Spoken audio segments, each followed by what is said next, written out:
I'm more than happy to entertain a few questions if there are any.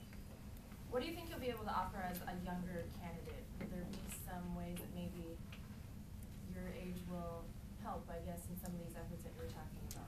Absolutely. I think our state legislature, and no offense to our aging population in North Dakota, but we have a lot of older legislators who serve in the Senate and the House who are somewhat disconnected from not only urban young people's lives, but what opportunities we have in the urban areas of North Dakota. But bringing a young voice to Bismarck will allow us to better deepen our perspective, to make better decisions for the citizens of North Dakota.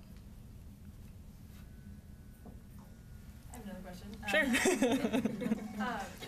Some might say that you've been involved in a wide variety of organizations. I mean, I feel like as a reporter, I see you at all kinds of events. What are you going to focus on? How will you focus if you are to get a seat in the House? What issues will become the most important ones? I mean, I think most people could say you can't try and tackle all those beasts at one time. Right, and with our system in North Dakota, I don't think that would be fair to say that I could tackle everything.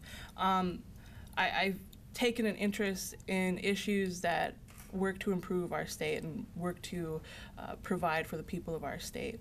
And my issues and my priorities will be hopefully sweeping across the general section of North Dakota, but specifically focusing on District 45, what we can do to be a beacon for the state of North Dakota citizens and for the nation, really, in the opportunities that we have: education, technology, providing health care for our people.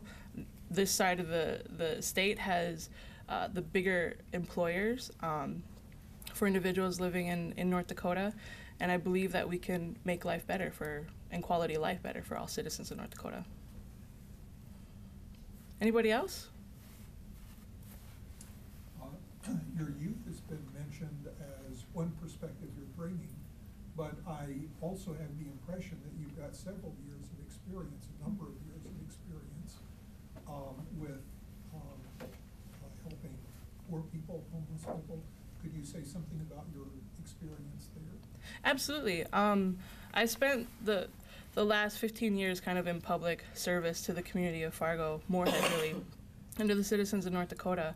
I'm 29 years old, so if you did the math, I started fairly young. And it was really because my parents and my mentors nurtured that quality within me, that attribute of service and being there to provide for others. I didn't fully understand what volunteerism meant and what those opportunities would lead to at the time I got involved. But when people who have stature in the community started to pay attention, like former Mayor Furness, former Superintendent of Fargo Public Schools, Vern Bennett, said, we have some students here that are quality students and provide a perspective that are not the typical perspective that Fargo students have. I grew up in a poor home. I grew up with a family that had to work hard for what we had.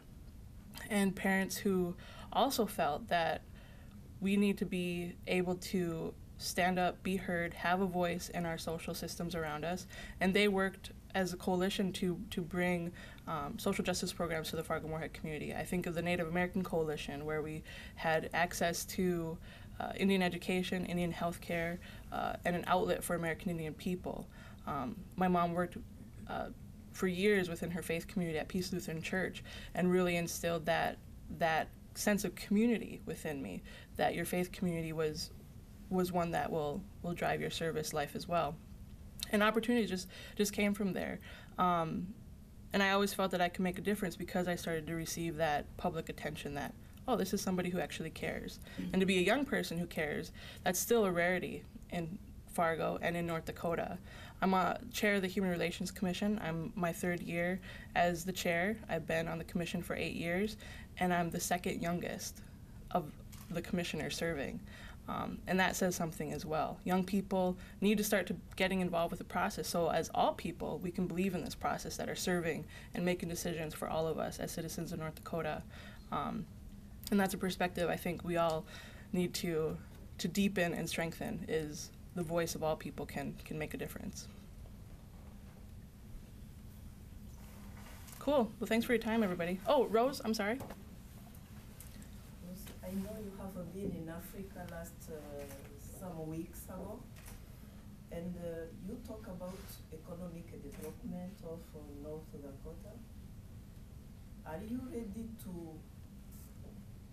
encourage business people here in North Dakota to look and invest in Africa that is plain of potential and break the fear I saw in businessmen of here in North Dakota?